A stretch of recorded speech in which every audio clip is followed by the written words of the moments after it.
Business. Let's make sense of business, and actually today we'll be looking at how to be money smart, and also how to catalyze, and also how to spend that money. A whole lot of discussion here.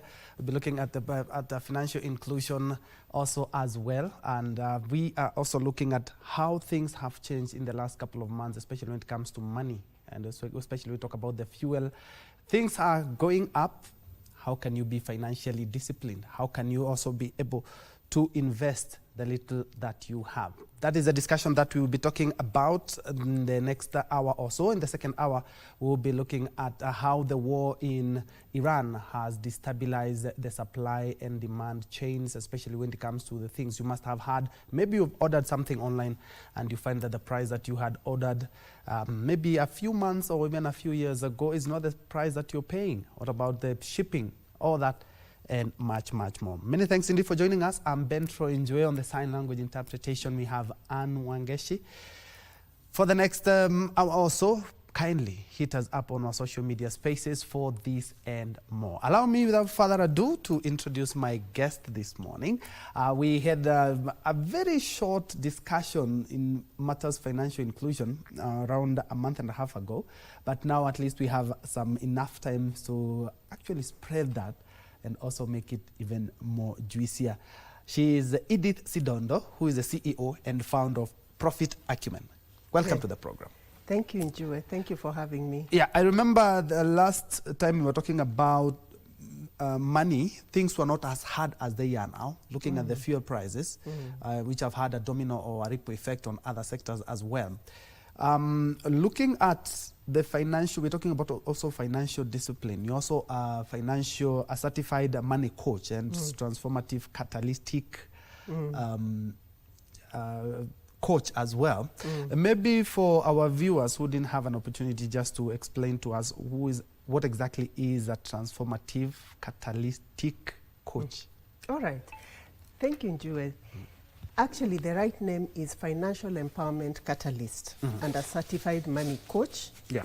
And I founded Profit Acumen, a financial empowerment firm that helps people to maximize their earning ability and to transform how they relate with money. So what do these two things do?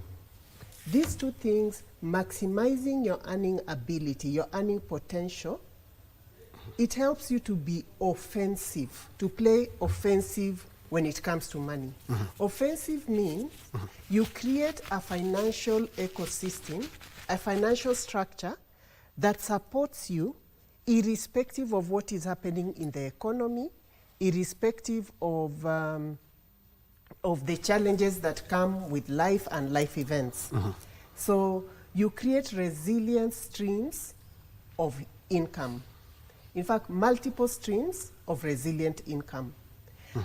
Transforming your relationship with money, that then helps you to play the defensive, meaning you are mindful of your spending, you create money boundaries, you are not controlled by outside pressures, but your spending is more controlled by what makes sense to you at a given time. So that is what Profit Acumen does. We help people to maximize their earning potential so that they are safeguarded irrespective of what is happening in the economy, and then transform how they relate with money. And I'm also looking at people who are working, and you'll find that the more money you make does not translate to financial discipline or financial freedom. You'll find that maybe somebody is making, a practical example, around 50,000 shillings. Also straining because of maybe bills and everything, saves maybe a few shillings here and there, and then this person gets even 100,000, a salary of maybe 100,000, or the business is boosted and you make some more money, but you're still financially strained. You find yourself that you're still struggling, despite the fact that your salary maybe has been increased, or your business has is making some good money. Why is this? Yeah, you know, I was in the summit this Saturday, the Prosperity Summit. It was our inaugural Prosperity Summit. We had it at Serena Hotel this last Saturday. And one of our speakers, Rispa Genga Ohaga, the incoming CEO of APA Apollo Group, in her speech, she said, she made the same statement you've just made, that increase in salary does not necessarily mean that your financial troubles end. Why? Because it's not because of the high cost of living, but it's the cost of high living. So as your income increases, you equally increase your obligations.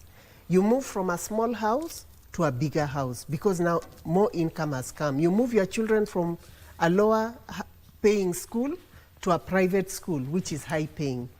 So it's a behavioral issue where you find more money does not mean financial freedom. More money comes when you can reason with your money. Money is something you relate with. You need to look at your money from a futuristic point of view. So, if I'm earning 100,000 now, does it mean I should spend more, or does it mean I should save more for my future to safeguard myself?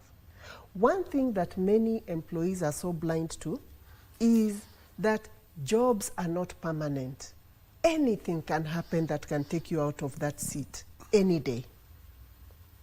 The question to ask yourself is, when that arises, will I be able to feed myself and continue to take my children to school? So we need to have a very broad perspective when it comes to money, and not be something I want to speak about, Njue, is not so much what you asked, but I want to bring it up because it's a big problem that is affecting our population today. Facing your finances as a victim. So, more needy, and not looking at yourself as you are the one to take ownership. You are the leader of your finances. So it means even if I'm earning 50,000, if I know it's not enough, what can I do to increase it? You have the ability within you.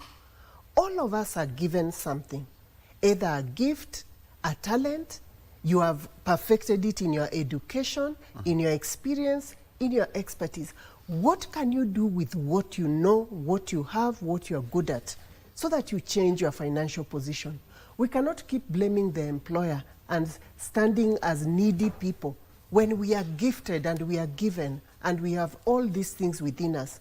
All these things we are given for us to solve problems in the world. How can I begin to be a solution holder in this world and take charge of my finances? I'm also looking at people who are making some good money, and also people in business. You'll find that the issue is not actually access to money, because if it's a business, you'll find people even taking out some loans or even taking up some savings, but they are not financially stable and are not financially disciplined. How important is financial discipline, especially when you're in business, because you can be able to access loans, but you see, you find that business have loans, but they're still going down. Yeah, it's true. In fact, now goes back to the two things I've said on how money, the two drivers of your financial success. One is the offensive strategy, where you place yourself in a position to make more money. The second is the defensive strategy. It means if you are somebody who has access to money, you have a hole, your defensive strategies are not working. I'm sure, Njue, you are a football fan. Yes. Yeah? Arsenal, actually. Arsenal. We just won. Isn't there defensive and offensive? Yes. Right. And both of them have to play their part. Yeah. The same thing with your money. So on the defensive side, it means you have leaks, or you have a structure that does not respond to your financial goals. So when you go to a financial institution and take a loan, the first thing you have to answer very well, what is it for? And is this loan going to work for you? What is that model and strategy you've put in place to make this loan work for you and not you working for it? You see, during COVID, the CRB, Credit Reference Bureau, released, I read an article on the newspaper that was talking about 19 million Kenyans have defaulted on their loan obligations. And at the time it was being alluded because of COVID. COVID only revealed a problem that was already existing. 19 million of our population, that is almost 2/3. How many of Kenyans are employed, are in an earning position? If 19 million, it means almost all the working population are defaulting on loans. It means those loans are not working for people. People are taking loans that they are serving the loan. You wake up every day to be imprisoned by a loan that is not serving you. So when you go and take a loan, loans are very good. People have managed to go for education with loans. People have built businesses with loans. People have improved themselves with loans. But when you take a loan and you are not very clear on what it's going to do for you, if you're putting it in a business, what strategy have you put in place to make that business repay that loan and give you a profit? So there must be some level of intelligence that we apply around money. You see, the problem is money is very emotional. Yeah, it's very emotional, and the human person deals with it mostly on the emotional brain. We have 3 parts of our brain. Yeah? So we silence the logical part, the executive brain, and we only deal with it on emotion and instinctive brain. So I feel, I do, I act, but I don't think logically. The same way when you are approaching your work, you activate your logical brain so that your work does not go, you get into trouble with your work. That is the same brain we must apply when we are dealing with money. Yeah, so that we avoid these things of, I'm now a victim, I took a loan, now I'm in problems. We cannot position ourselves as victims around money. And now that the cost of living is quite high, and since post-COVID, now there is the war in Iran, which has made things, especially the cost of fuel, and which has have a domino effect on everything. What are some of the things that one can do away, especially if you have a family? Some people have had now to not use their vehicles every day. Some people have had to reduce the number of trips they make because of the high cost of living. How can we remain financially disciplined, especially now with the high cost of living, which has spiraled everything? Yeah, again, back to the offensive strategies. And like you've said, some people have reduced using cars, some have taken their children closer home.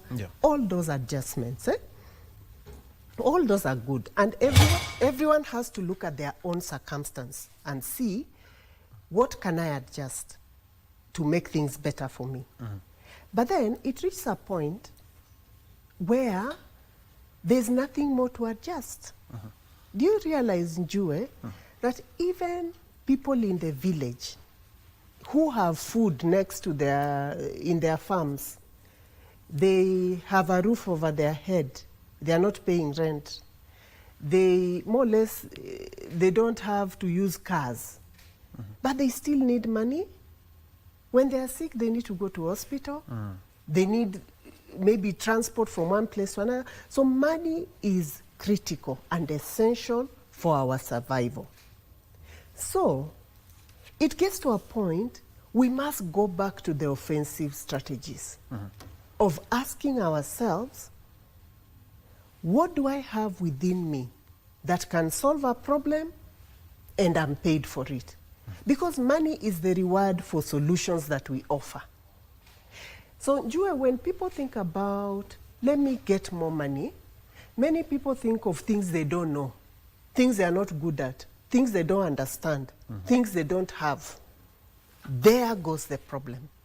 As we speak today and say there is no money, there are people who have put their money in things that they don't even know. Every night they are tossing in bed, not sure whether it has gained or lost. Speculative behavior around money. There are people who are doing that. Instead of going that direction, how can we go back and look at ourselves as valuable vessels? Because we were created. We didn't just appear in this world. We were created by our Father God. And He put in each of us gifts, talents. We've perfected them with education. What can I do with that? That can solve a problem and I'm paid for it. If all of us can go back that direction, I can tell you, Njue, most of our financial problems will go down. I'm actually a product of what I teach. At some point in my life, I went down financially. I didn't invest in a way in things that were income producing, and that led me to hit a roadblock with my money. What is that got me out? It's what I teach. Go back to your most valuable financial asset. What your maker gave you, what you perfected through your education, experience, and expertise. There's a gold mine in there. You need to unearth it, place it into the world, and the world will pay you for it. Right here, as we say, we've been in the period from COVID to now the war, now fuel. All these are external problems, and they'll continue, and we have no control over them. We cannot continue positioning ourselves as victims. The problems in this world, there are clear signs there's a solution with them within the human person. It's the human person who needs to uncover themselves, right? And give themselves permission to be a solution holder and not a problem holder. Yeah. And I'm also looking at, I'm quite sure professionals will identify with this, where you move from one pay slip to another, and by 5th or by 10th of every month, the money is gone. How do these professionals move from a point of financial vulnerability to financial freedom? Nice, nice. So first of all, Njue, when in profit acumen we call it paid on Friday, broke by Monday, that is a situation created by you. It's created by the decisions you made around your money. You made you tied yourself into obligations. Now the time for them to be paid has arrived. You have to pay them by Monday. So by Tuesday you have nothing. So again, not to look at yourself as a victim, because you are the one who made those financial obligations. They didn't just appear. You signed something, you agreed into something, it became a financial obligation. Number one. Number two is, once I've gotten myself into financial obligation, it's my responsibility to clearly understand, how will I pay for it? How will I pay for my obligations? You see, why do we get into obligations, Njue? It's because we feel we deserve. I deserve to have a car of this nature. I deserve to live here. The things you feel you deserve, those are your desires, and your desires are your possibilities. Those things that you desire in you, they are a sign that you have the ability to afford them. That's the first belief we must have. Stop this victim way of looking at money. Has to stop. Your desires are your possibilities. So where are those possibilities? They are within you. What you know, what you have, what you're good at, those are your possibilities. So this thing of standing shocked and saying, oh, I was paid on 1st, by 5th I have no money. It's true. It's not a situation we wish anyone, but you have the solution within you. I'm also looking at how we have to adjust some of our budgets, and you rightly put it, during post-COVID, a number of financial issues, including we were unable to repay some of our loans as individuals. Then came the war in Ukraine. Everything spiked, and especially building materials and even food, sunflower, oil, and everything. Now we have the war in Iran. We don't know what is going to come. Yes. Yeah. Yes. And I've noticed something with Kenyans, and especially professionals. We take out more loans than the money we save. How do we inculcate the saving culture so that, you know, we don't know what is going to come? Maybe another form of illness is going to come and polarize everything. Maybe some war are going to be coming our way and polarize everything. How do we inculcate? Because we will need our savings, just like some of people are doing right now. Yeah, the saving rate in this country is very low. Always has been below 10%, right? And it's a behavioral issue. You see, wealth is created by paying yourself first, and saving is a way of paying yourself first. When what you save is what you can invest and what you can make work for you. So the behavior, what we need to pay attention on, what we should pay attention more on is what creates this way of behavior around professionals. In my work as a certified money coach, what comes out so clearly is our upbringing, the roots of our raisings, is what presents itself in our adult life when it comes to our behavior with money. What do I mean by that? We were raised by adults in our homes. What were their behaviors? Some of us reflect what we saw. We only saw our parents spending and spending. And those imprints are deeply engraved in our mental map. So that is the model. That is our the brain leads you to what it knows. You cannot do what you don't know.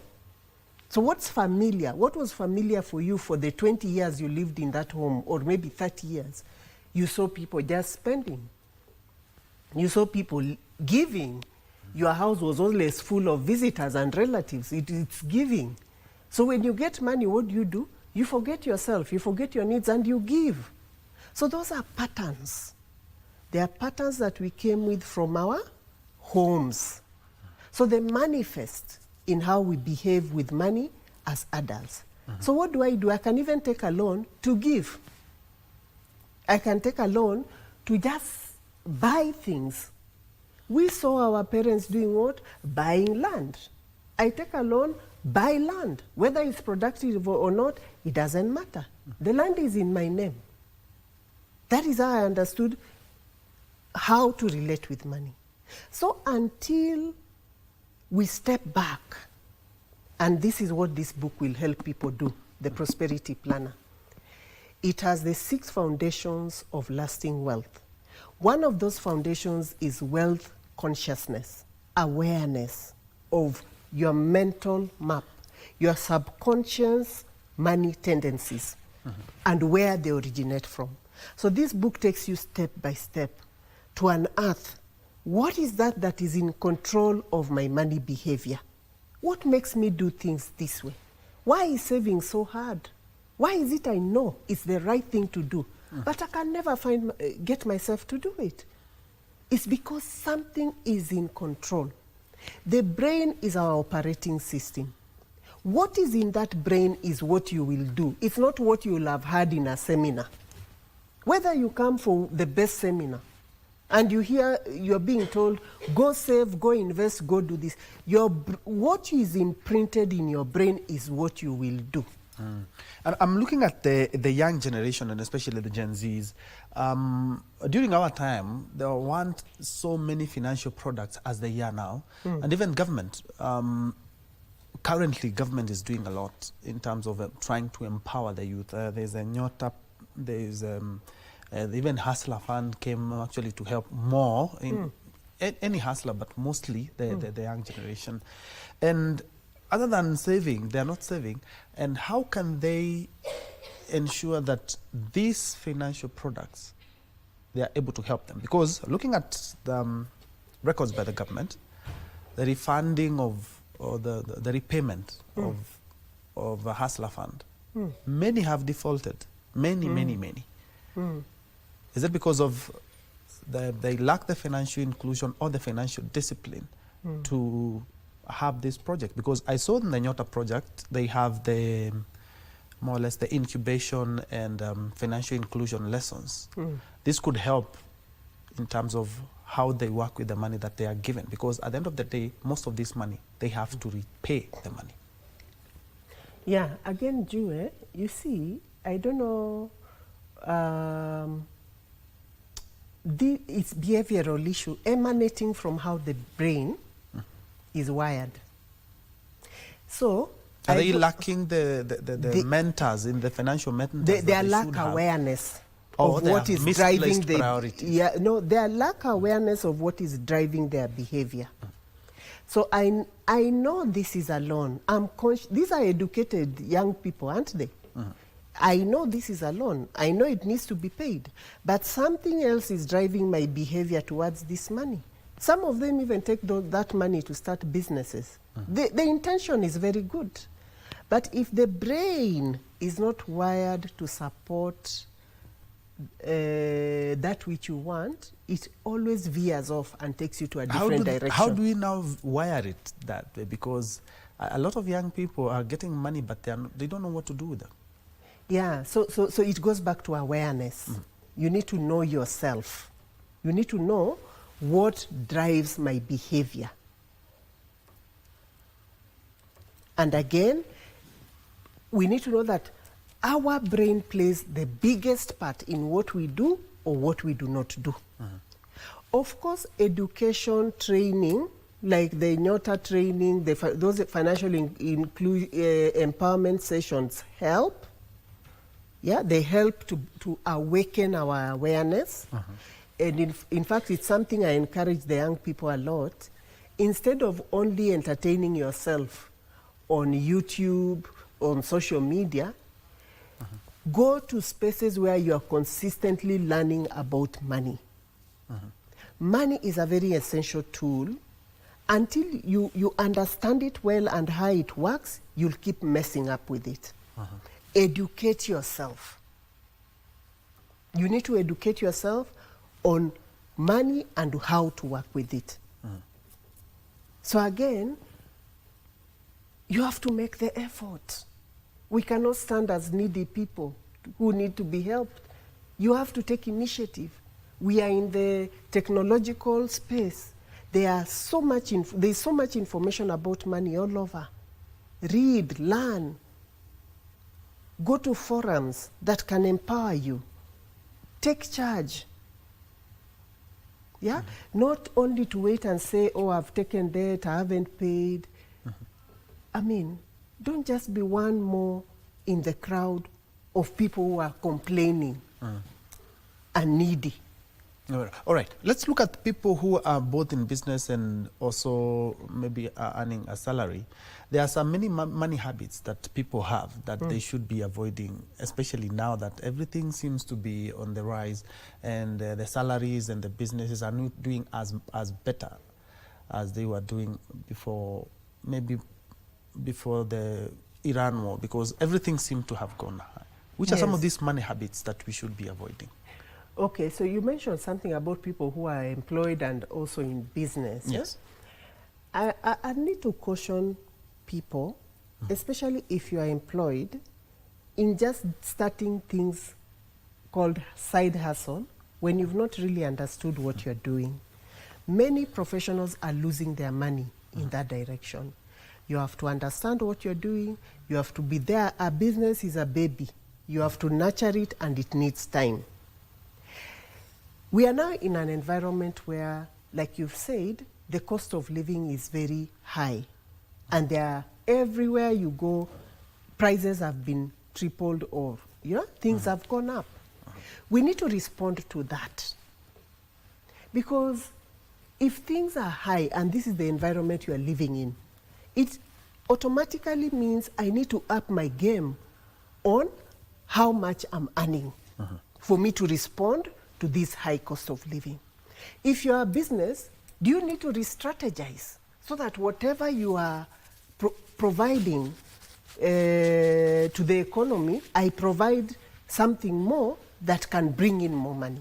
It needs us to rethink and get out of our comfort zone. One of our speakers, Francis, he was the keynote speaker at the Prosperity Summit on Saturday, Francis Okomo Okello.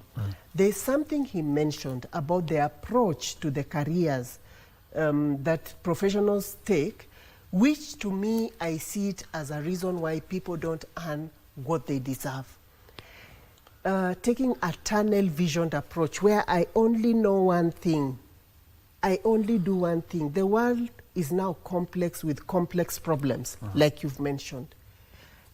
How can I reposition myself to be multidimensional, and with that I can earn more income? So I'm not this one person who can only balance books. Can I also help in strategy? Can I also help in marketing ideas? Can I be somebody who can be depended on many facets? That makes you an asset. And an asset that is valuable can only be paid more. Yeah. And I'm also looking at the country. In the next 2 weeks, the country will be reading a budget, and all the countries, basically almost every country in the world has a budget, or what we would call a financial planner. How important is a financial planner or even budget for anyone having any money to be able to, see how much money is coming in, how much money is going out? How important is a financial planner? Very important. You see, and how do you start? Maybe you start by the way we used to do in high school. Drawing. You draw a table of the income. We are in a technological space now. There are many platforms, even Google Sheet. If you go to Google Sheet, you'll get an Excel sheet where you can put your in and your out. Budgeting is so important. It's very, very important because the human person internalizes by what they see, not what we store in our heads. So when I can see this thing, I begin making sense of it. Writing down things really helps. I advocate for having an Excel sheet. Even me, I keep it for my finances. That really tracks what has come in, what is going out. And when you're going to a supermarket, go with a list that controls how you're going to spend in there. So our eyes helps us internalize things deeper than just at surface level. When you just calculate things in your head, you'll miscalculate. And it can cause you serious problems. Yeah. Yeah, because I've seen that's also a very good platform to know exactly where the gaps are or the deficits are, just like we have in our normal national budget. Yeah. And not many people are doing this. Let's be very honest. If a country is doing it, that is simply what the budget is. We are going to talk about ins and outs, isn't it? Yes. So if a whole nation is doing it, don't you think it's important to do it for your personal finances? And again, this book helps in that. There's a section on wealth cultivation, financial management. It helps you know, how do I start to begin to manage my finances? How do I develop what we call a wallet tracker? Something that tracks your wallet. What has come in, what has gone out, and where has it gone? Yes, I'm also looking at sectors with untapped wealth potential, because you're a financial coach. Assume that I've come to your office or I need your services. Which are some of the untapped sectors that many people should be diverging into? You know, there is no sector that I would say completely has no financial potential. Why? Because all these sectors serve the human person. They either serve us in terms of health, wealth, or relationship. The human person continues to be in need of these three. We navigate around that.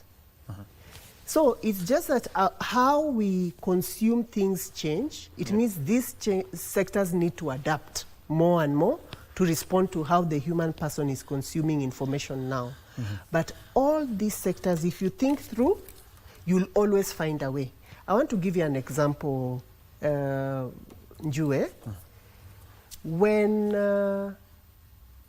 before Airbnb came to be, we understood that if I travel, I look for a hotel, a 3-star, 4-star, 5-star, 6-star hotel, depending on what I want, isn't it? Yeah. Airbnb came and changed the narrative. Nobody saw it at that time as a need. That is a sector. It's just a fresh perspective in the sector. Yeah? Before Uber came, weren't you okay having Juguna's phone, Omondi's phone, phone number in your phone, and sharing it with your colleagues when they need to go somewhere? Drivers. Weren't we okay? Yes. Fresh perspective. That is what the sectors need, a fresh perspective, a new way of thinking. And you'll always find there's something to be done in there. Yeah. Let's go to debt and managing debts. Which are some of the tips of managing debt? Because we know very well debt necessarily not a bad thing. Even I don't think there's a country, even the US and the UK, even developed countries have debts. Yes. How important is it to manage debt, and which are some of the tips of managing debt, especially when you are not earning a lot but you still have to borrow? Yeah, I want to speak about debt in context. So there is debt that you already have, that you've already used, and it didn't produce anything for you. But now you have it, it has your name on it. It is only you who has to clear it. What do you do when in that situation? The only way to get yourself out of that, you need to produce money. You need to find ways of solving problems. You earn money, pay off this debt. If you are somebody who has debt and you have income, but now you need to manage it better, it's always best to start by clearing the small, expensive loans. You clear those small, what we call the debt snowball, clear the small, expensive loans, and then go to the huge loans. One strategy I encourage my clients, let's say the people who have mortgages, who have long-term loans, take advantage of capital reduction. The capital reduction means if my loan I'm supposed to be paying 20,000 a month, I add another 5,000 as a capital reduction. That helps to bring down your interest very fast, and it brings down the cost of your loan. So the answer to loans is to pay them. You need to pay them. You need to have money to pay them.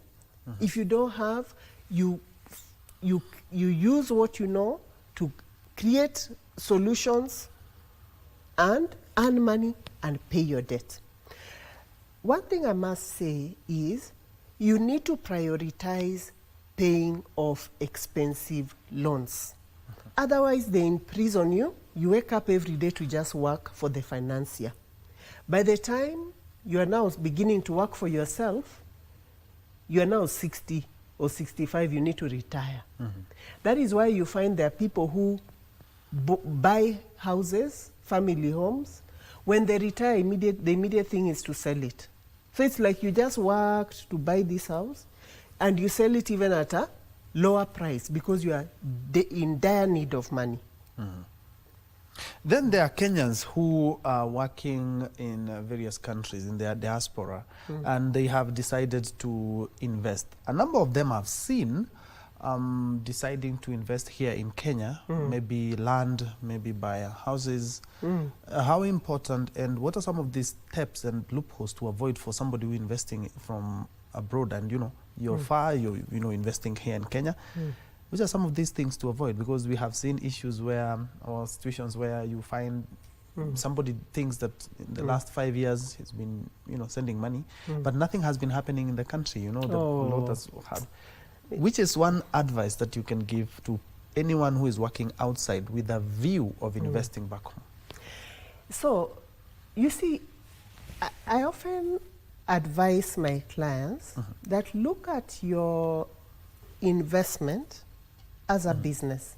it's a second source of income, or it's something that should be earning you money. When it comes to business and income generation, you must separate relationships, family relationships and friendships with business. Because if you don't do that, you are ending up giving somebody who has no skill to invest that money, and you expect of them to do something meaningful with it. That is why so many people have been disappointed and they've lost money by giving responsibility to their loved ones. Why not just go the professional way? All right. Edith, just hold on a minute. The president is back in the country, and currently, as we're speaking, he is at the Mama Ngina Drive, actually presiding over the issuance of the title deed of the Mama Ngina Drive. Let's first of all cross over and listen in.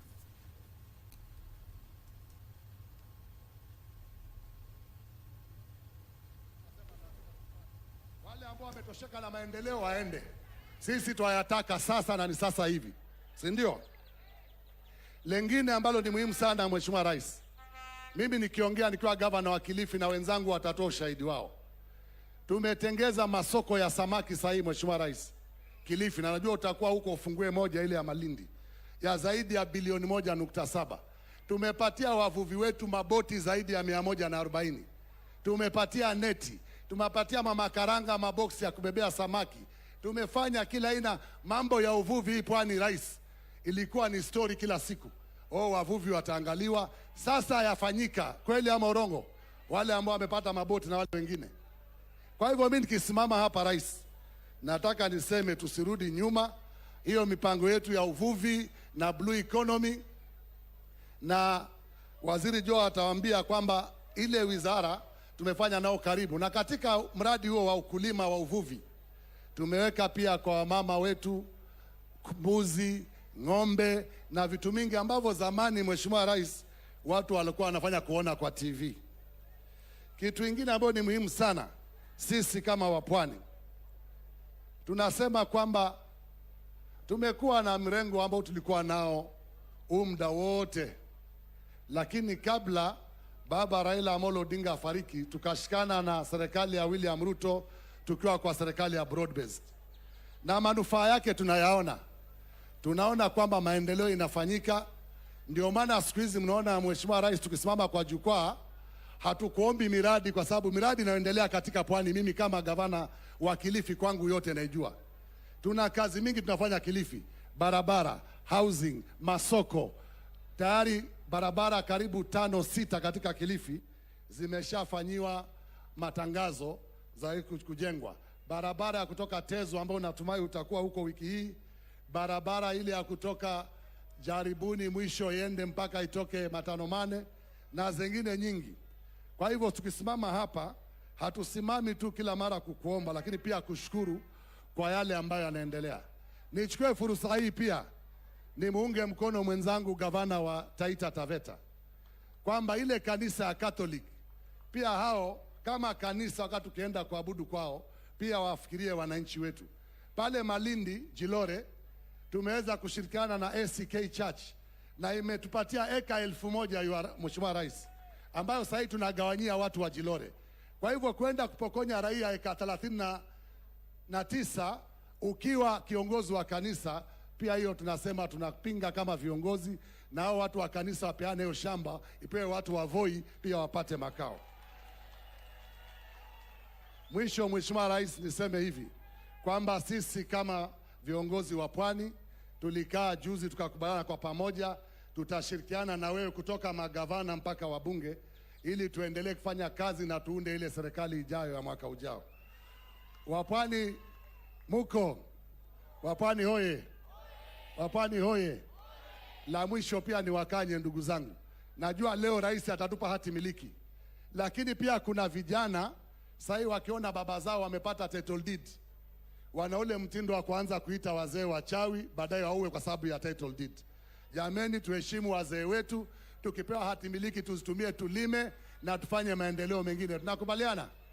Wangapi wanasema William Ruto 2 term? Nione kwa mkono. 2 term, 2 term, 2 term. Asante sana, asanteni. Dadangu Fatma Achani, Gavana wa Kwale.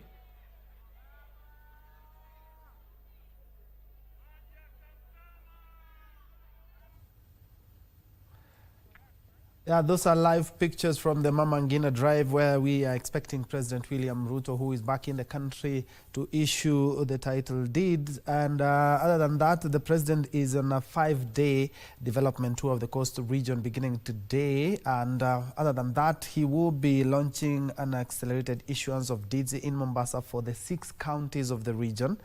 And other than that, at the same time, he will also be commissioning a completed Kizingitini fish market in Lamu East constituency, and also hand over fishing boats to various groups in Malindi town. It will be a working tour.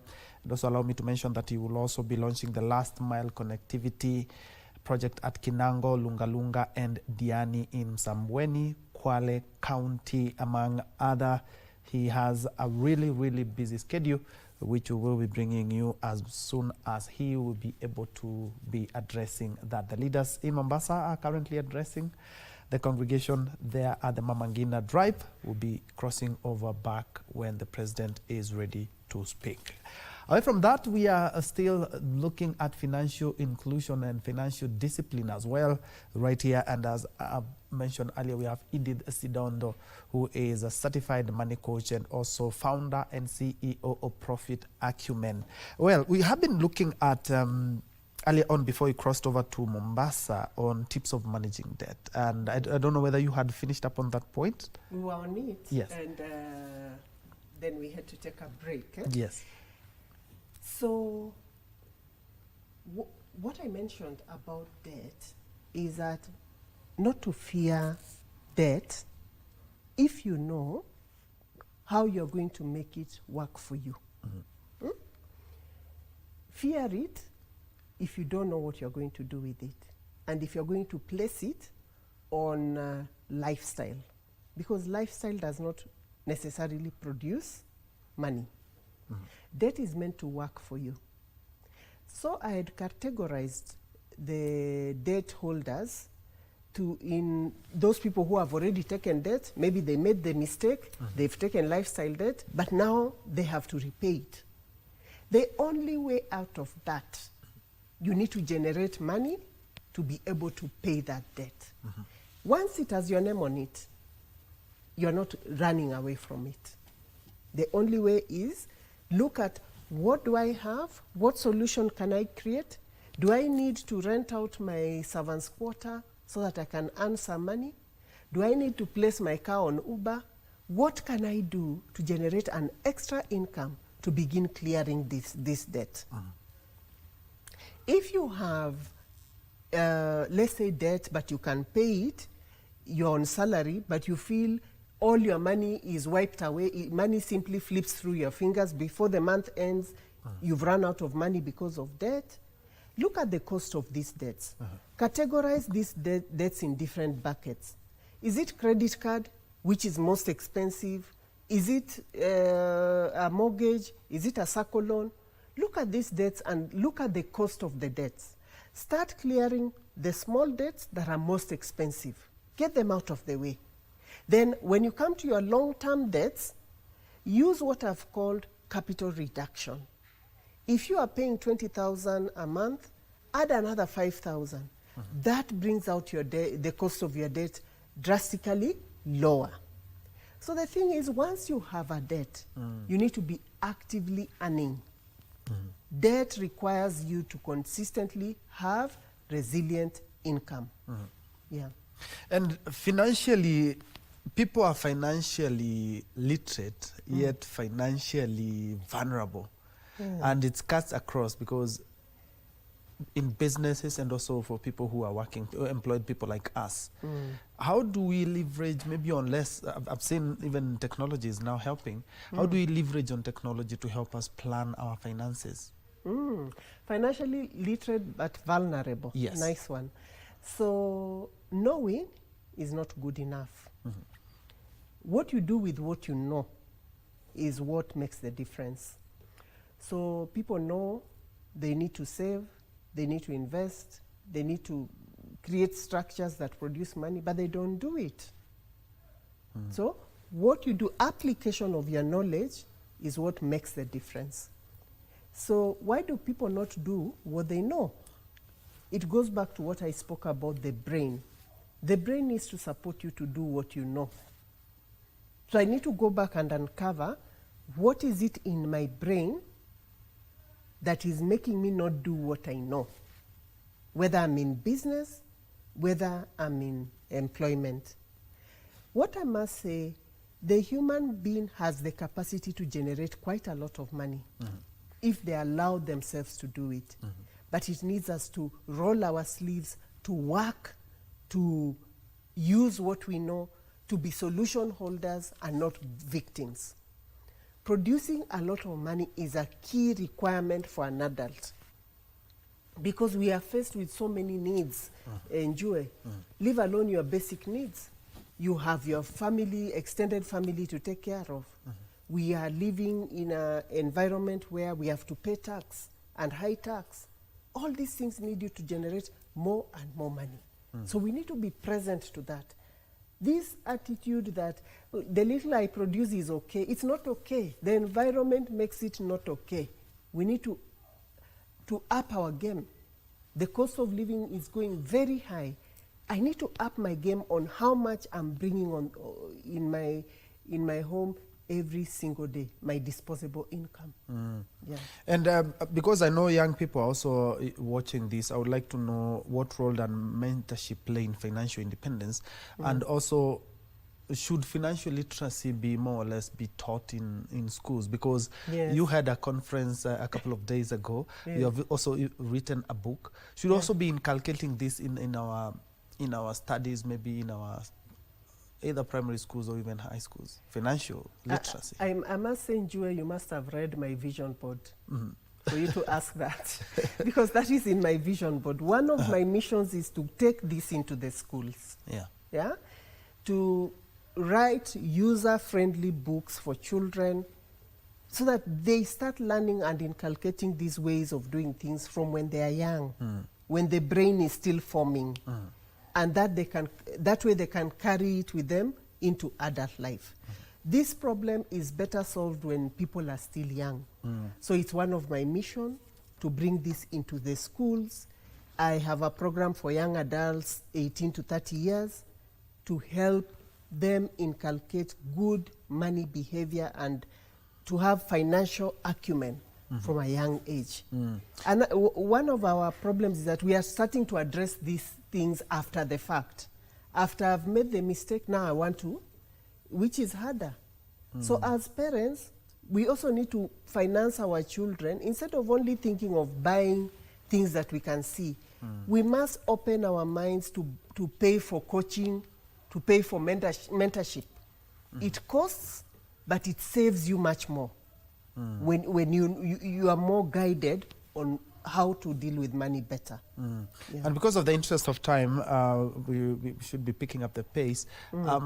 You recently had a conference. Yes, a summit. A summit. Yes, the Prosperity Summit. Prosperity Summit. And it will be an annual event. Every year we'll have the Prosperity Summit. What were the take-homes, especially that can help us in financial literacy? The take-home one is for professionals to take a multi-dimensional approach, interdisciplinary approach to their career, to come out of this tunnel vision thinking, I'm an accountant, that is all I can do. Can you do more for you to earn more? The greatest take-home was that we need to maximize our earning potential to respond to the current high cost of living in this environment that we are living in today. To take charge of how much we bring in our homes every day, using what you know, what you have, what you're good at, what I call your e-power, your education, your experience, and your expertise. Thank you. Thank you so much, Edith Sidondo, who is a certified money coach and also the founder and CEO, Profit Acumen.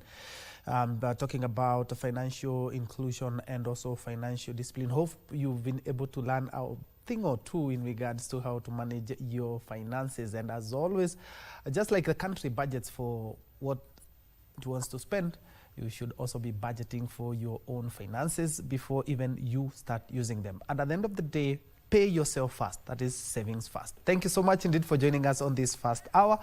We're taking a quick break, but we'll be back with more. As I had mentioned earlier, I'll be hosting Daisy Odhiambo. And let's find out how you find even phones, as we speak, are a little bit more expensive because of the war in Iran. How has it interrupted the supply and the demand chain? We'll be back with that. Thank you much. Thank you so much for making time on For Your Insight. Thank you. Thank you for having me. Thank you. Let's take a quick break.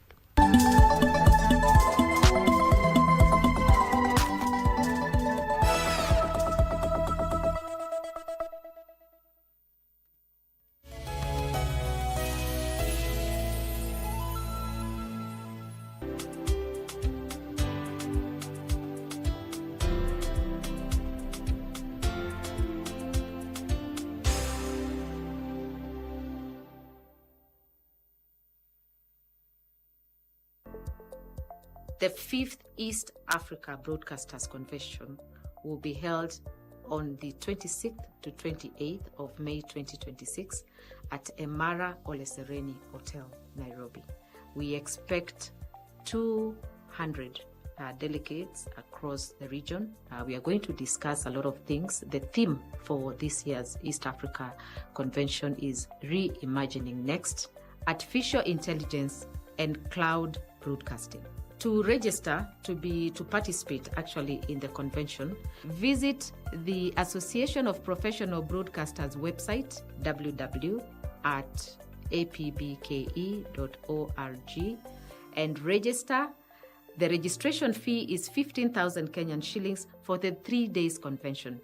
You are most welcome. Let us have conversations, connections, and make decisions that are going to shape the future of broadcasting.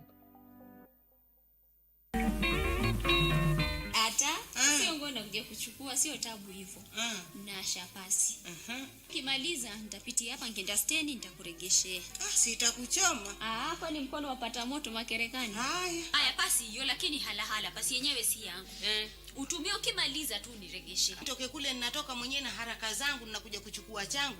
Leo waje kuniambia changu hakiko changu ninakukabidhi wewe. Leo kiko nyumba ya pili. Wewe ulipata mahari ya kumuoa Amina ukashindwa kununua pasi. Kama imevunjika mkono ukimwomba msamahani huo mkono utawekwa binadamu. Sasa si pasi mpya itanunuliwa. Wewe wajua pasi hakuna.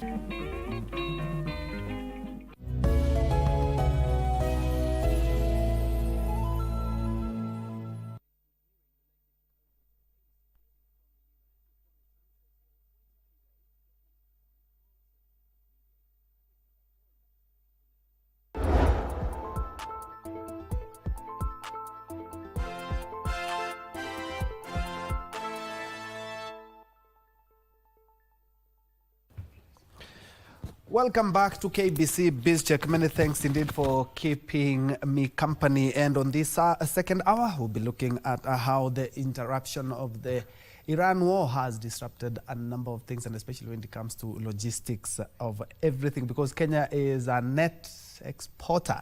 And I'll be joined by Daisy Odhiambo. But first things first, let's first of all cross over to Kisumu, where EACC, that is the Ethics and Anti-Corruption Commission, are having a capacity building workshop for members of Bungoma County Assembly Service Board and Committee on Power and Privileges. Let's first of all listen to what they had to say. That basically we must be able to there must be integrity in our public appointments. We've been vetting officers. We have some glaring mistakes you overlook. It comes back to hold you people. So what you are doing now, you must insist integrity in public appointments. Now the last one is everywhere, even from the office of the EACC also. Forgery of documentations is a cancer in public offices. You go to any public office and demand for verification of the documentations, a quarter of staff will be having problems. So as officers of the committee of the board, commissioners and of this committee, we must be able to insist and stick and weed out forgery of academic credentials. We must insist on those things. And this is what our own making. Education has been availed to members. I remember those days when we were growing, and we were very young in those days. you could only count 5-6 universities in Kenya. Now they are everywhere, and every sub-county has a university, every county. So people should go back to school, be encouraged to go back to school and learn to acquire skills so that they're able to effectively compete in all the interviews. These challenges undermine public trust and must be decisively be addressed. At the end of this meeting, expected outcomes of the workshop. Number 1, clear understanding of integrity, framework, and legal applications to the board members, the commissioners, and the honorable members. Number 2, roles of the committee and the board in accountability. Be clear to us.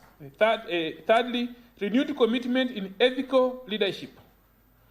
Then institutional discipline and the public trust. When you go out there, every public offices is having challenges of trust.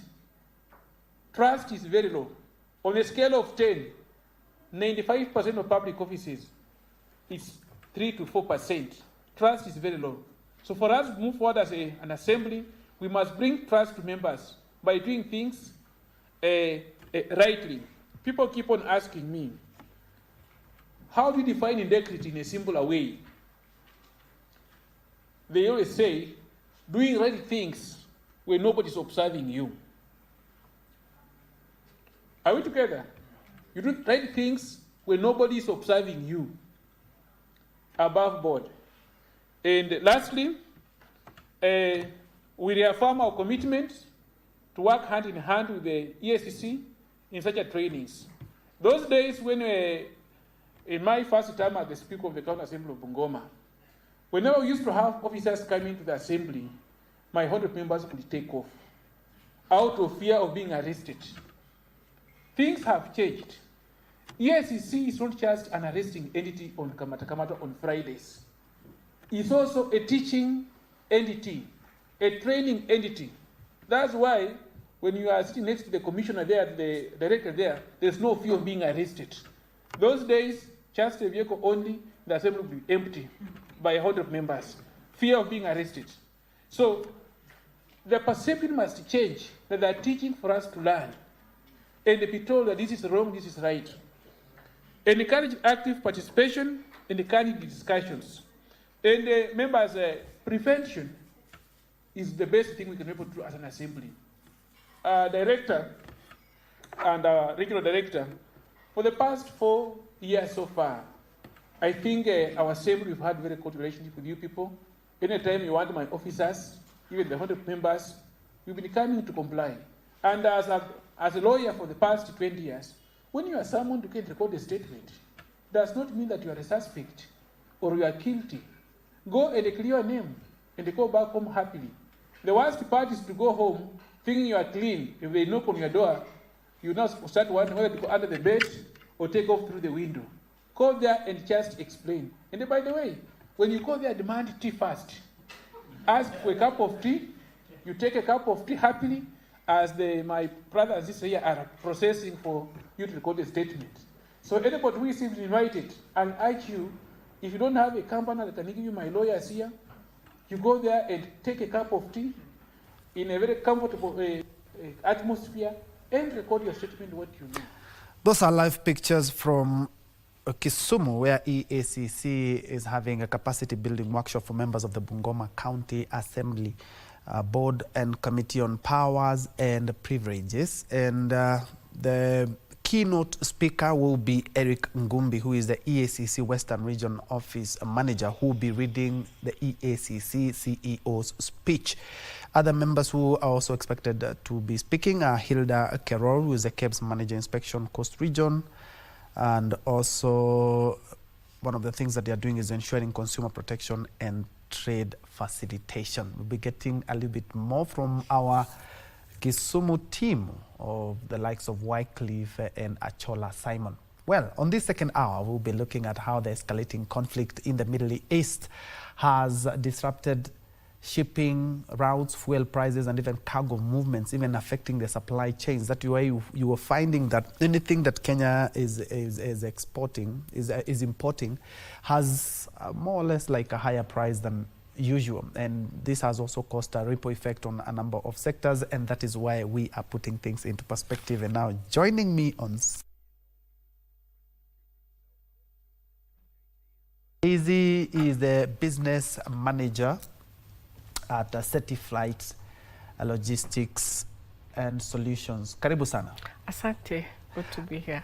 Yeah, it's been a while. Yeah, not too long. I think the last time we were doing was a budget or something?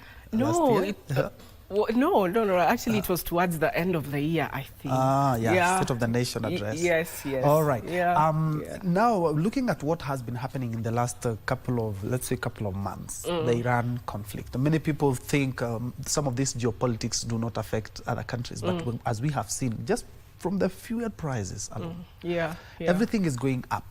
Even our gadgets, they're going up. True. Anything that you're buying, anything that you import is going up.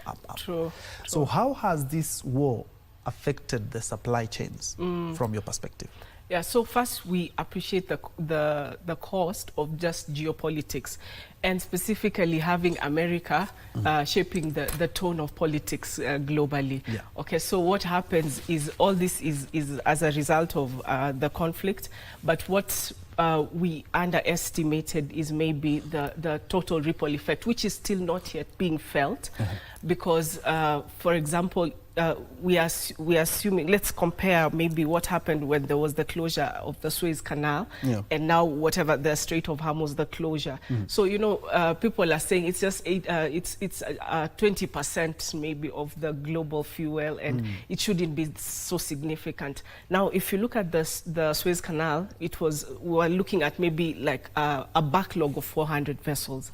Right now, we are saying it could. I could get the figures a bit wrong, but let's say we are looking at 3,000 vessels. So we are not saying that just because we have a G2G, so our vessel is going to be so special and then it's going to bypass all the 3,000 that are coming.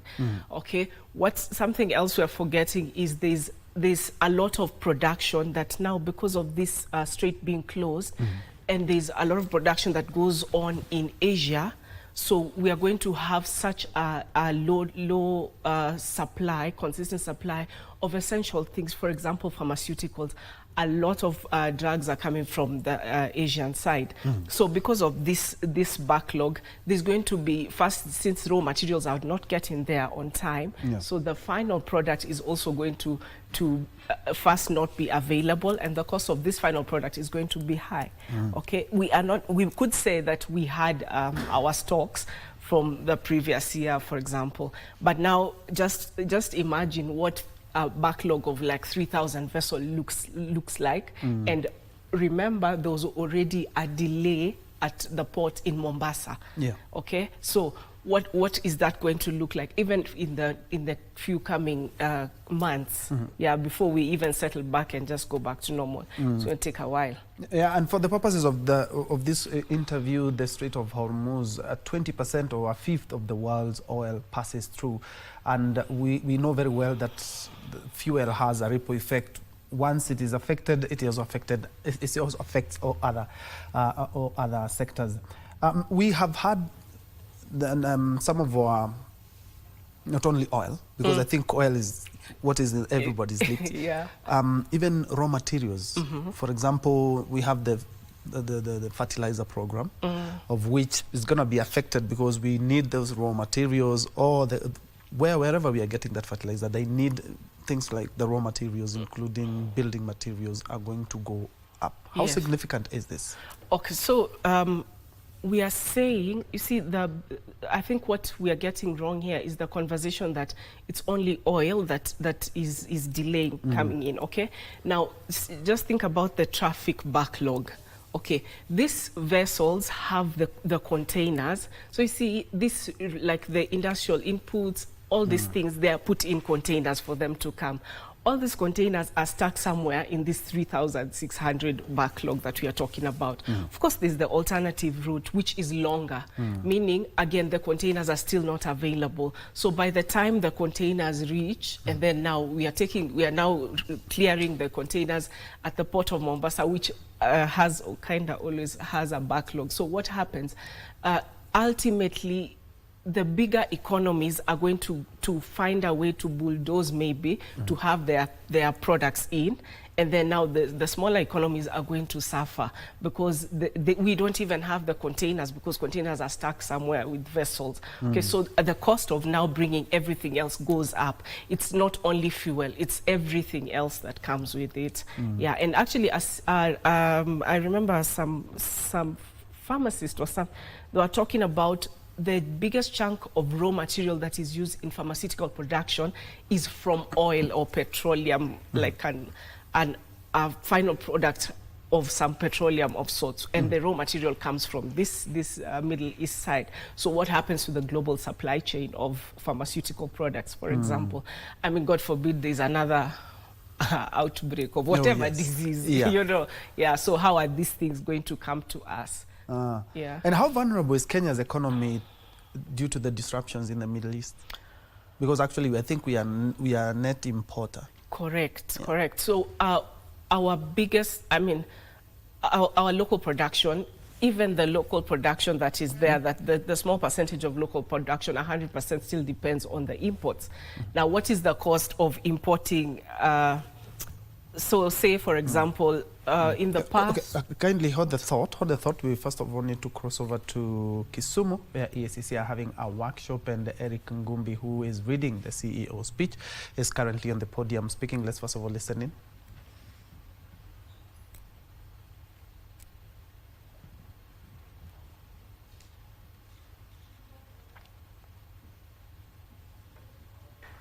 As an assembly, you found it necessary to invite EACC to give you the requisite technical capacity to implement that act, particularly noting that the various obligations under that act relate even to the declarations that were done last year.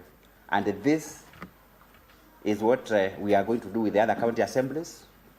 We have started with you, but the Commission will be engaging other entities in both the national and county governments to equip them with the capacity for the effective implementation of the Conflict of Interest Act, because that law brings with itself key reforms that could have a significant positive implication in the fight against corruption. So having said so, ladies and gentlemen, I now request to proceed and deliver the message of the CEO of EACC, that is Abdi Mohamud, during this official opening of a capacity building forum for members of the County Assembly Service Board and the Powers and Privileges Committee of Bungoma. I begin by commending the County Assembly of Bungoma for inviting the Ethics and Anti-Corruption Commission to organize and conduct this important workshop that brings together the members of two critical organs in the Assembly, and these are members of the County Assembly Service Board and members of the Committee on Powers and Privileges. The initiative to seek support from the Ethics and Anti-Corruption Commission signals that the pursuit of accountability in governance is a responsibility not for law enforcement agencies alone, but one that every public institution must embed in its operations, more so considering the critical role that entities such as county assemblies play in the oversight over the use of public funds at the local level. Consequently, ladies and gentlemen, this workshop provides a crucial platform for you to engage the EACC on innovative, effective, and sustainable ways of addressing the challenge of conflict of interest, which, according to EACC, is among the principal drivers of theft of public funds and other accountability deficits in the county government. The capacity building workshop that we are opening today, ladies and gentlemen, focuses on implementation of the Conflict of Interest Act of 2025. This is one of the latest legislative reforms in the country's anti-corruption efforts. The Act introduces a strengthened and a progressive legal framework for addressing corruption and sets out key reform areas, and among them is a stronger assets and wealth declaration regime for public officers across the national and the county governments. One of the features of that wealth declaration regime under the Act is the requirement for verification of declared wealth and the monitoring of changes in the public officers' assets between one declaration and the other. Additionally, the Conflict of Interest Act designates new reporting entities, including county assembly service boards and the committees on powers and the privileges, which I have mentioned that were for the first time introduced in that law relating to what the declaration under that act that commenced last year. This new reporting entity.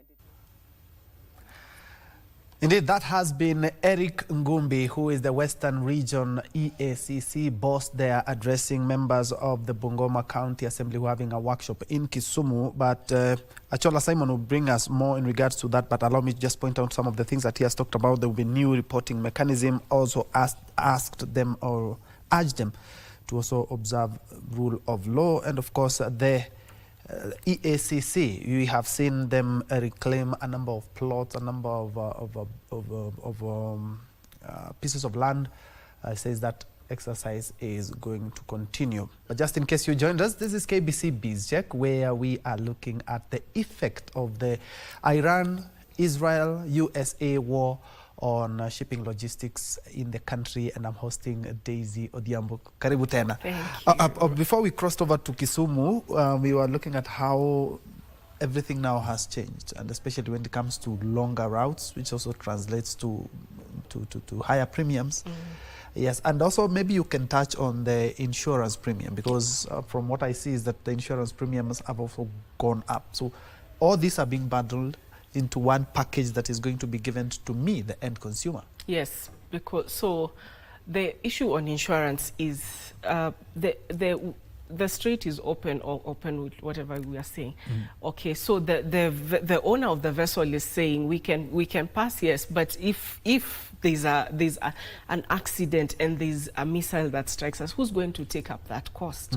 Okay, everybody, meaning the people who own the vessels have already paid for their premiums, right? The premiums are higher right now. Yeah. So what we are looking at is if the cost of bringing a container from Dubai, UAE was $3,000, for example. Currently, maybe we said the fees, I'm putting the lower margin because I know it's higher, but say one container now costs $9,000. How is this $9,000 looking at? And they're saying, if you don't want to pay for this $9,000, it's fine because we'll give somebody else. So you have your factory and it's things are on hold or you're low on your supplies. You have to bring in the things, and by the time your landing costs, your product is getting into the country, the landing costs have tripled. And then your stuff gets to Mombasa or gets to SGR, whatever. Let's say you have a plant that's outside of Nairobi. It means you have to put now your once it gets to ICD, you have to put now your container to the truck. What is the cost of fuel now? That is where the problem comes in. So by the time your product has reached the factory, so you want to start production, your costs are already triple. So that is what we are looking at, and we might not feel it right now, but I mean the prices, by the time we are getting to October, the prices are just going to be ridiculously high. Yes. And how are logistic companies adapting to this? Because I've seen some of them are having to, other than using the straight, some of this, we had issues a few years back because of this group. This terrorist has been yes, the Houthis, yes. Where now ships had to use the Cape of Good Hope down in South Africa, you know, to join in to other parts of Africa or even Europe. Yeah. But that brings the prices of commodities a bit high. How are logistic companies, especially you to adapt? So what's happening? Of course, we are looking at alternatives.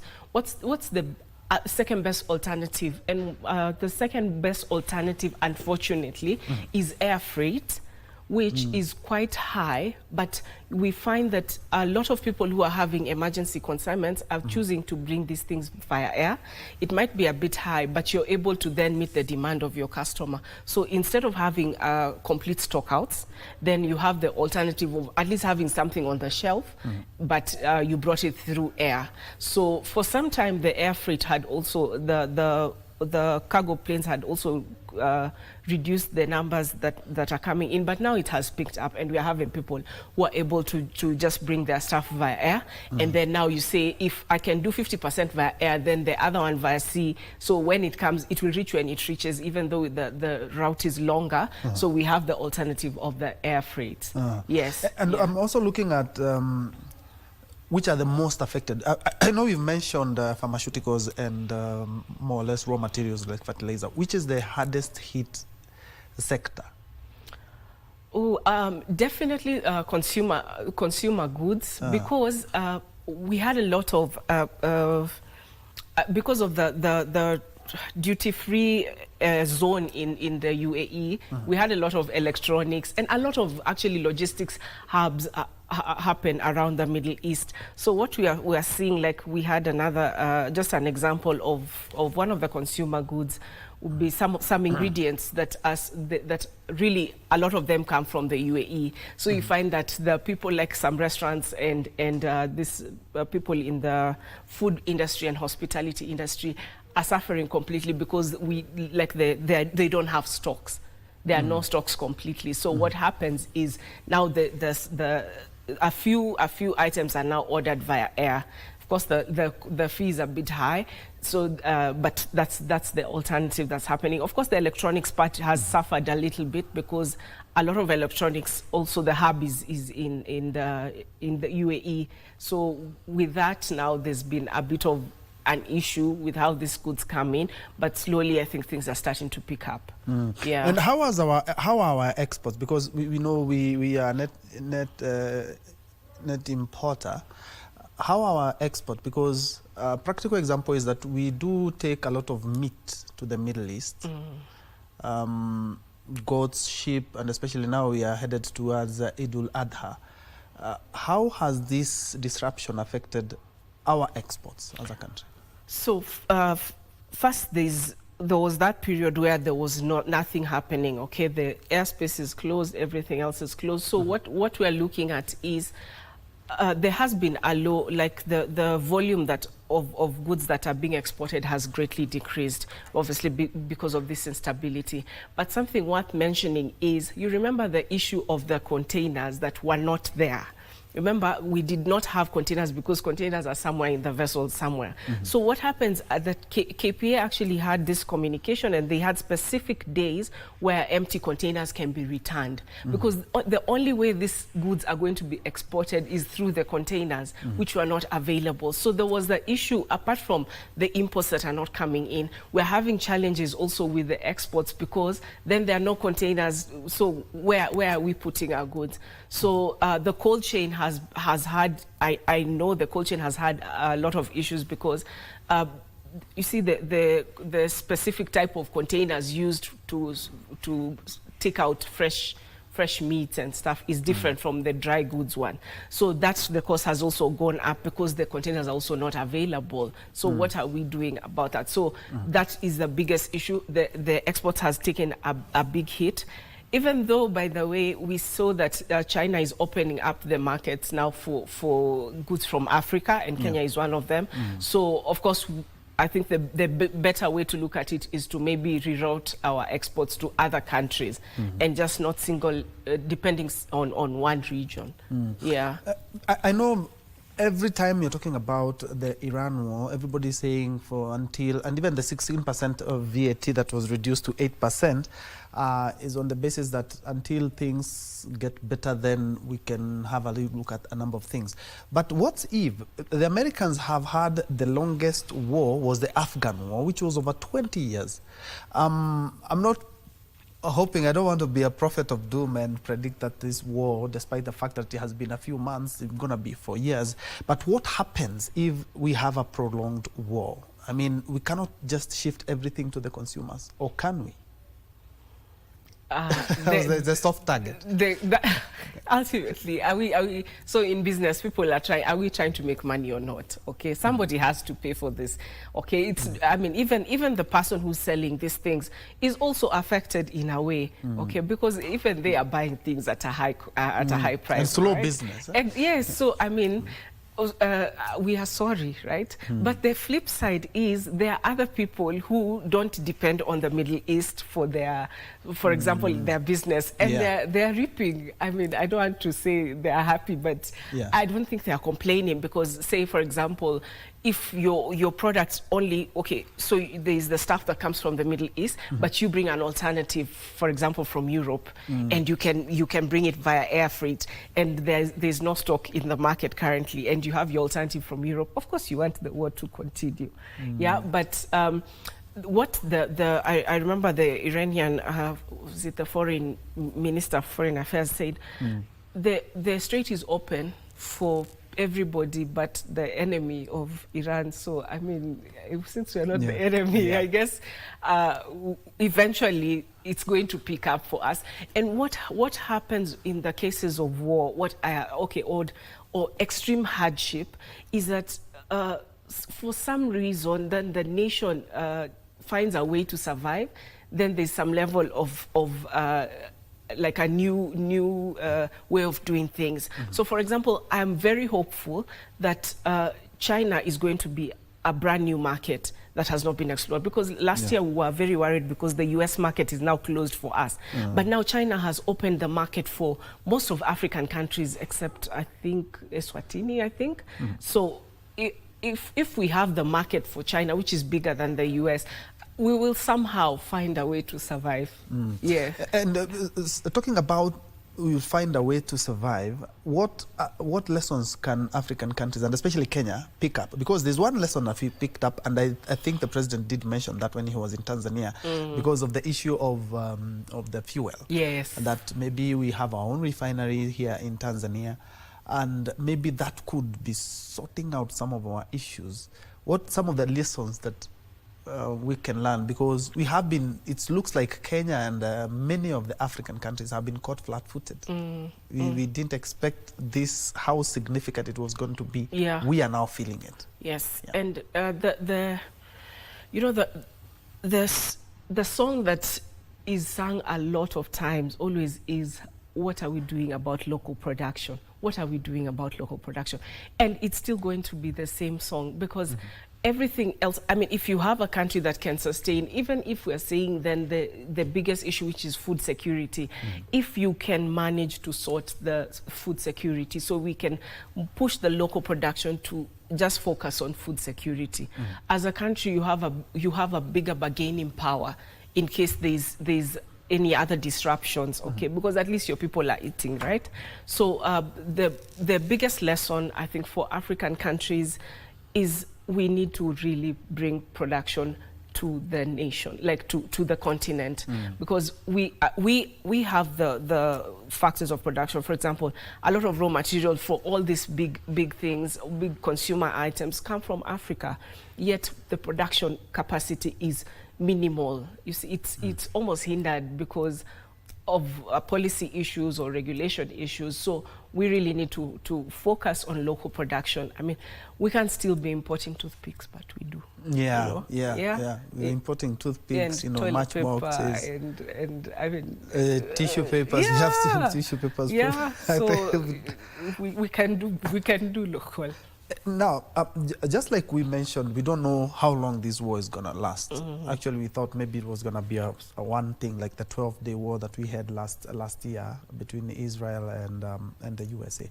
But if this war persists, again, I don't want to be a prophet of doom, but I want us to be prepared. Can we have some shortages of some of the things? Just like you mentioned, there have been now a red flag raised in terms of pharmaceutical raw materials, fertilizer as well. For sure, there's going to be shortages, and they'll be significant. Part of the reason why the shortages are going to be felt, and it might not be felt in terms of the product is not in the market completely, but it will be the cost of getting this is very high. So you only get it if you have the money, yeah. But there will be shortages. I am sure of this, partly because our demand compared to the global demand of other nations, for example. The manufacturer now, you see, so for example, the manufacturer is in India and they are making this, whatever drug they are making. Kenya is buying, say, 1 container of it. Then you have another country, we will say, even USA. So Kenya is buying 1 container a month of this drug. USA is buying 10,000 containers a week. So obviously, the demand for Kenya might not be met, but now other countries are going to be given priority. Okay, so that's the kind of shortage that we anticipate. The cost of just this import is definitely going to triple.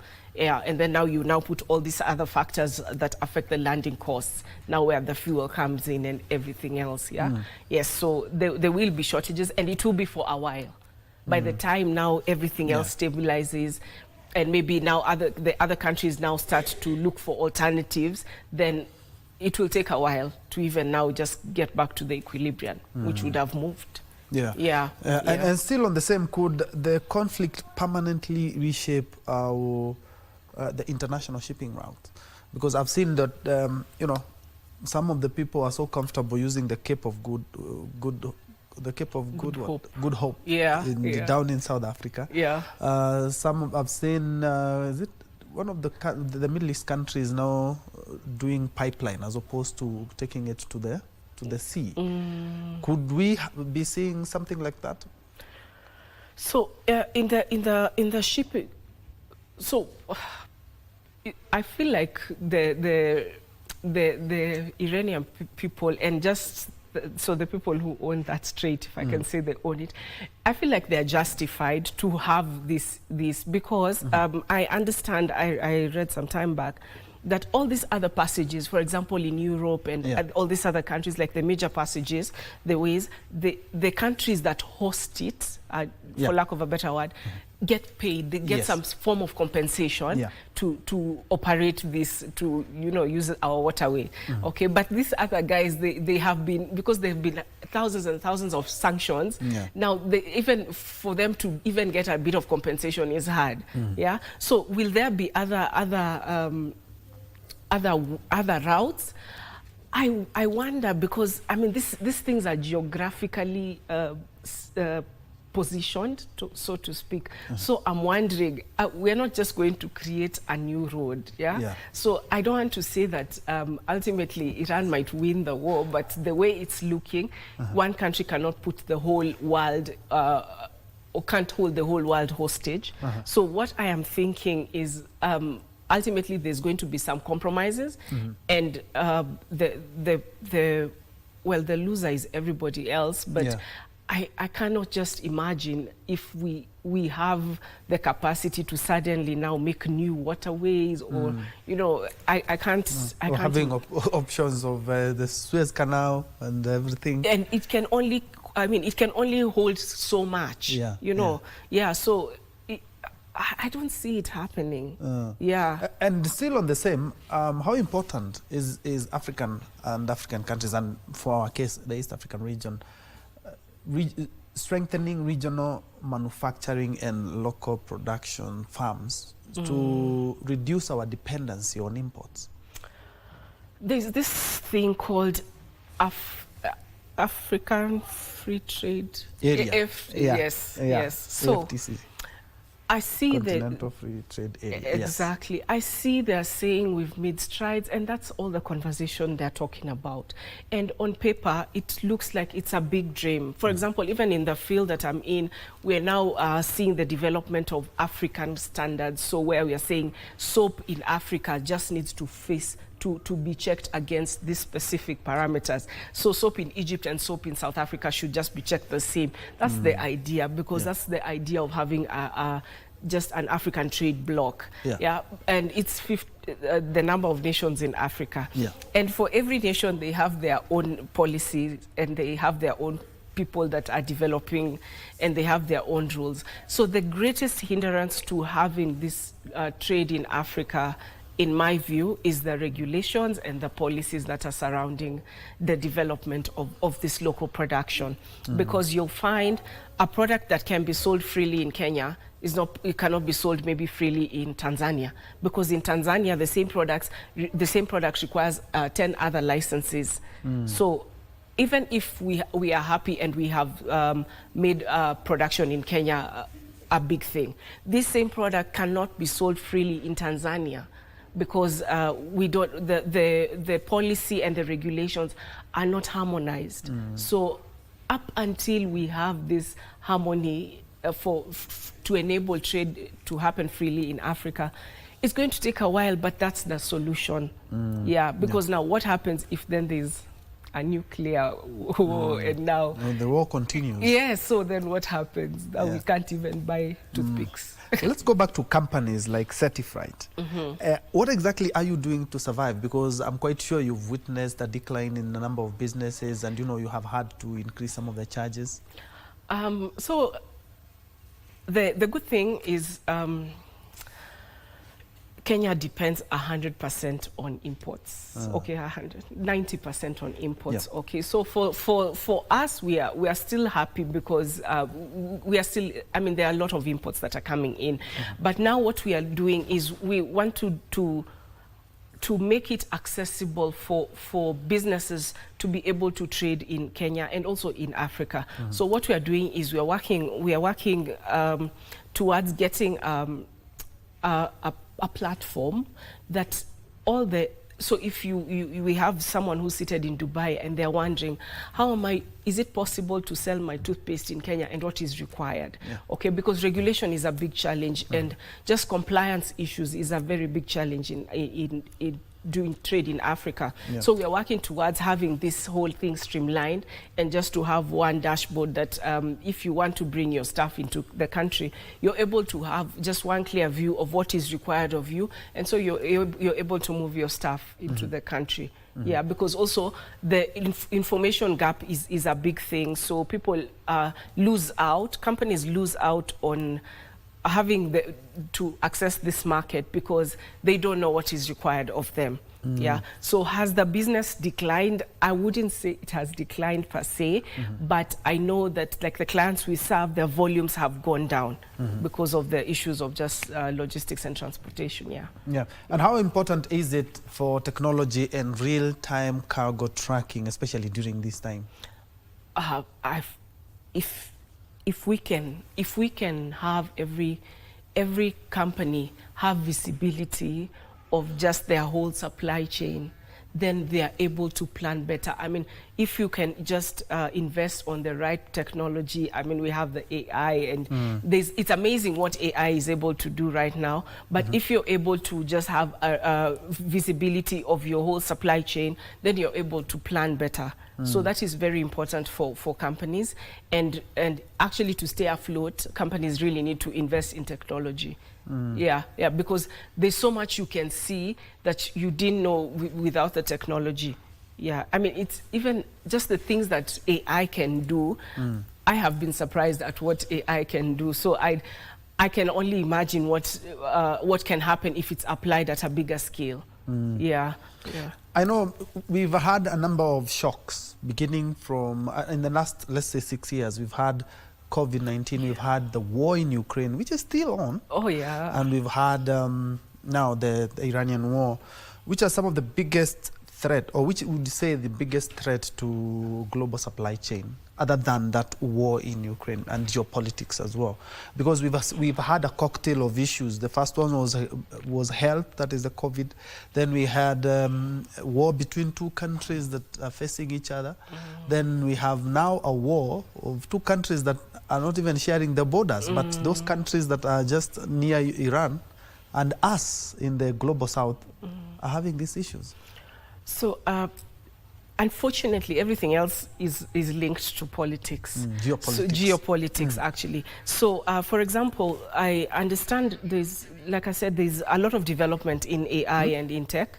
So we are thinking there are some countries that actually are not able to have access to as much technology as they would want to, or because maybe they are not allowed to have monopoly in the technology that they have because of the threat that it would be for the for geopolitics. So, for example, if this country has a monopoly to a specific technology, then what happens is they have the power. So if you are the only person who has AI, then you have the power across the whole world. So I think the second biggest threat will be this monopoly in tech, because it's amazing what tech can do. So on just some unrelated news, there was some podcaster who was saying how they've discovered how to reverse aging. But throughout their research, they received a lot of government interruptions. This is in the US, because they're saying if one person has monopoly of this level of research, then what does it do if this kind of information reaches the wrong person? So the next big threat, I think, is going to be touching on technology. For sure, and it will still be linked to geopolitics.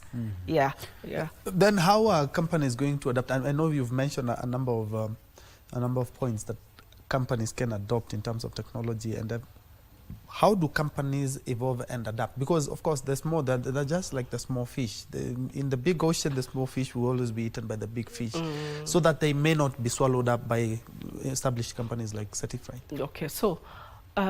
It's very important to, I want to say, collaborate and share knowledge, even with your competitors, okay? So, again, this issue of monopoly, part of it touches on greed, but if you're able to now collaborate with your competitors and just the industry players, you're able then to see what can possibly happen if, for example, we have, because now everybody else is using AI or some form of AI.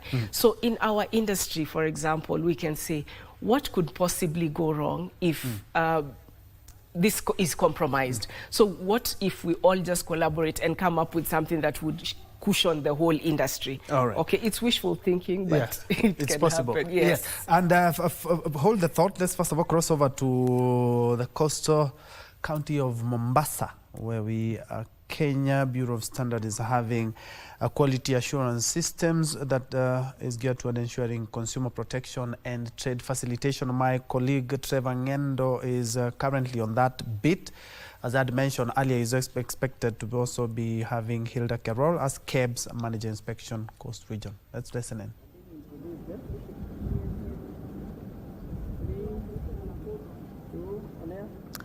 Good morning, Troy, right there in studio in Nairobi. We're coming to you live from Nairobi and speaking on supply and demand chain, the supply chain and demand in the country.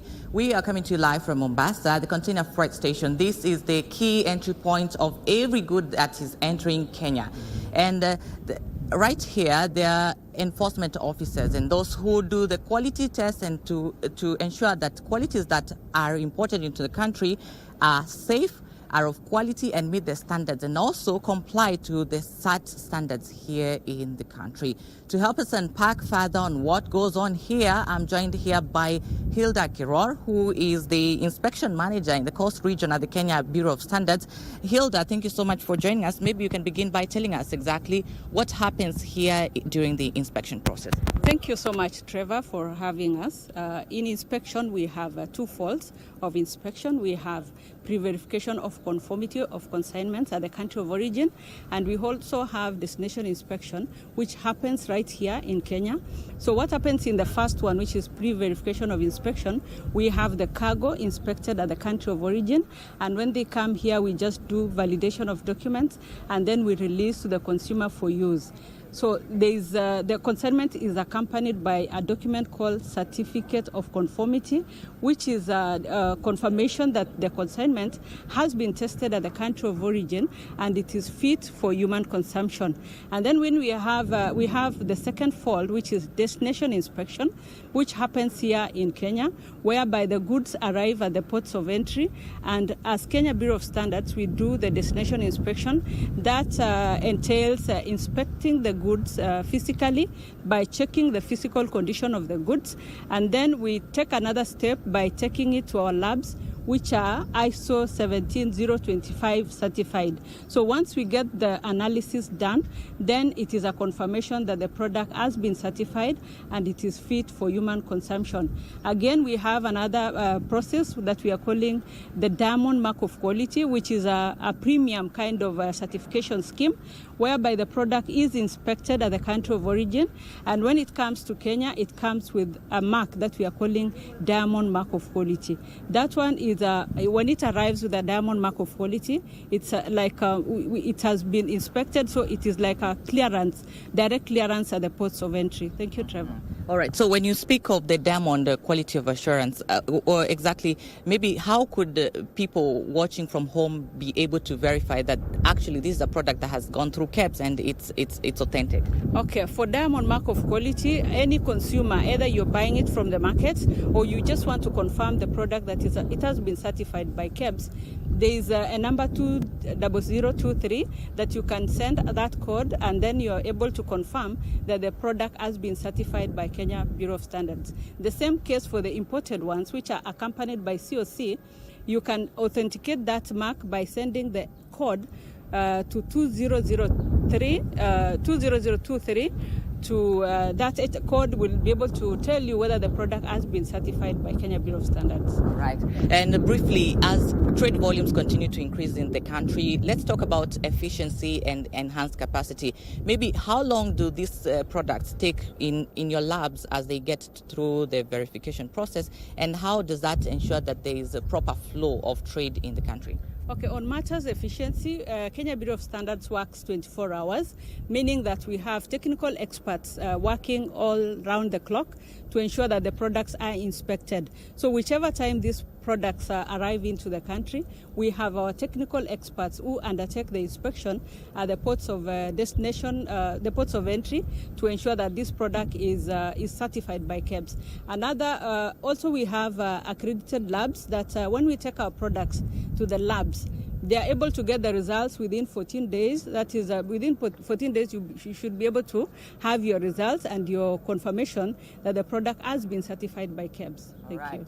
Thank you so much. I would love, maybe as we conclude this, maybe you mention what's the advantage of having a pre-export assessment or conformity test before your products are shipped into the country? Thank you very much, Trevor. For that, when we do the pre-verification of conformity at the country of origin, it means we reduce the risk of the consignment arriving without compliance to the Kenyan standards. So when you do the pre-verification inspection, the product will be accompanied by a COC, which is a mandatory clearance document at the point of entry. So once you do that, it means as a consumer, as an importer, you are reducing that risk of your products being rejected when they arrive to the country. Yes. Thank you so much, Hilda, for speaking to us.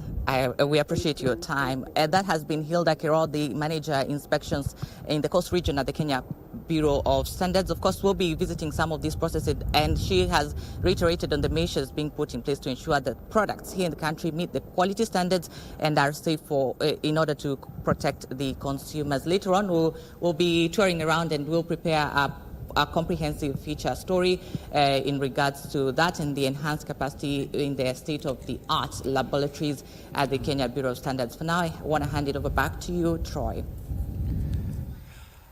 Very well. Thank you so much, Trevor Ngendo there, live from the coast, engaging Hilda Kirol, who is the KBC Manager Inspection Coast Region. Incidentally, that is exactly what you do. Yes, interesting. Yeah. Interesting. So we focus on product compliance and conformity assessment. So what is product compliance? We actually work a lot with KBC to help the companies that are trying to access the market in Kenya and also outside Kenya to ensure that their goods meet the requirements of the market in Kenya and also the different markets. All right. Yeah. Your final statement, my boss informs me, we are out of time. So supply chain is going to continue feeling the impacts, and this time is going to be the war, next time is going to be something that's related to tech. So what we can still say is we collaborate in the industry and to just come up with solutions, and ultimately we have to make production a local thing. So we have to really make Kenya a production hub, and that's what we hope to achieve at some point in our lifetime. Future is bright? Yes, of course it is. It is. Things are looking good. So I'm happy to be part of the reason why companies are able to access the market in Kenya. Thank you so much. Asante. That has been Daisy Odhiambo, who is the business manager at Seti Freight Solutions, a logistical company. We have been looking at how geopolitics and especially the war in Iran by the US and Israel is affecting both supply of goods and services, and also how things are turning out and some of the things that some companies can do just to stay afloat. We are hoping that that war is going to be ending very soon, because as we have seen with the fuel prices, well, we really need to go back to normal. But anyway, thank you so much indeed for joining us on BizCheck. My name is Ben Troy Njue. Anne Wangeshi has been a sign language interpreter. Now we have Caro Njoroge, who is now handling the sign language interpretation. I'm now giving the baton to the Swahili desk for Kurunzi Mashinani and Tamrini, but we are keeping a keen eye on the president's speech in Mombasa. Remember, he will be in the coast for the next 5 days. But many thanks for joining us. My name is Ben Troy Njue. Shukran sana. Let's see each other some other time.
In Japan, collecting sticker seals, usually just called seals, has long been a popular pastime among children. Designs and materials vary widely, including gemstone motifs, character-themed pieces, and types that are fun to touch. Among them, thick seals are especially popular. There are capsule-style seals that contain lame or liquid inside. What's distinctive is how you enjoy them. Rather than just sticking seals, you arrange your favorite ones in a file to create your own unique world.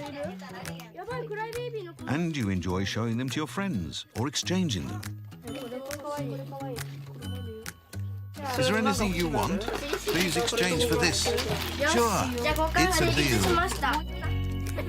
The pastime long cherished among children is now spreading beyond generations.